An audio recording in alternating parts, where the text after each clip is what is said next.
On Heavens on the Go, Friday, December 12th, 2025. Topic: The Law of Harvest. Memory verse: 2 Corinthians 9, verse 6. But this I say, he which soweth sparingly shall reap also sparingly, and he which soweth bountifully shall reap also bountifully. Bible reading: Genesis 8:22 and Galatians 6:9. Genesis 8:22. While the earth remaineth, seed time and harvest, and cold and heat, and summer and winter, and day and night shall not cease. The next passage, Galatians 6, verse 9. And let us not be weary in well doing, for in due season we shall reap if we faint not. The Message. In 1979, I traveled for a Kenneth Hagin camp meeting in Oklahoma, USA. During the meeting, a minister announced the collection of an offering for their Bible college. At that point, a man asked for permission to speak to the congregation.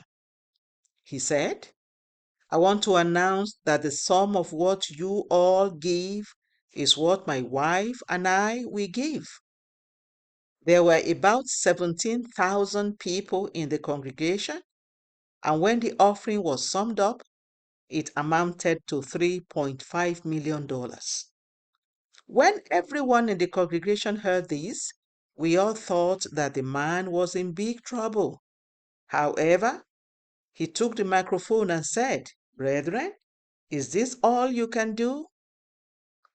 Where I sat, I said to myself, this man knows something that I don't, and I'm going to find out what he knows. As soon as the service ended, I walked up to him and said, Sir, can I know your secret? He said, It's very simple. 5 years ago, I started a business with $500, and I reached an agreement with God that I would not insult him by giving him 10% of the profits. I started giving God 90% while I kept 10% of the profits. Now, I am worth over $50 million, so I know what I'm doing. The law of harvest says that if you sow sparingly, you will reap sparingly.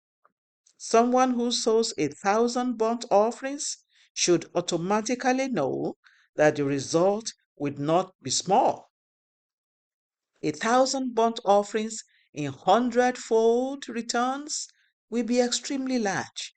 Solomon gave God 1,000 burnt offerings in 2 Chronicles 1:6. In 2 Chronicles 7:5, the next time he was going to give an offering, he gave 22,000 oxen and 120,000 sheep, which means that God must have greatly multiplied his initial seed. That was the law of harvest playing out. In Solomon's case, he didn't just get more animals, he got many other things that money cannot buy: wisdom, understanding, peace, and long life. 2 Corinthians 9:7-8 says that when you give, God is able to make all grace abound towards you. When you check Solomon's history, throughout his reign, there was not a single war fought against him, even though he lived in an era where kings went to war frequently. Beloved, honor God by giving to him, and he will fill your storehouses until they overflow. Proverbs 3:9-10. This is the law of harvest, and it is a promise from God that will never fail. Key point: if you want to reap bountifully, you must sow bountifully. This is the law of harvest. Bible reading in 1 year: 1 Thessalonians 1-5. Hymn for today: there shall be showers of blessing. The Open Heavens is written by Pastor E.A. Adeboye, the General Overseer of the Redeemed Christian Church of God. God bless you.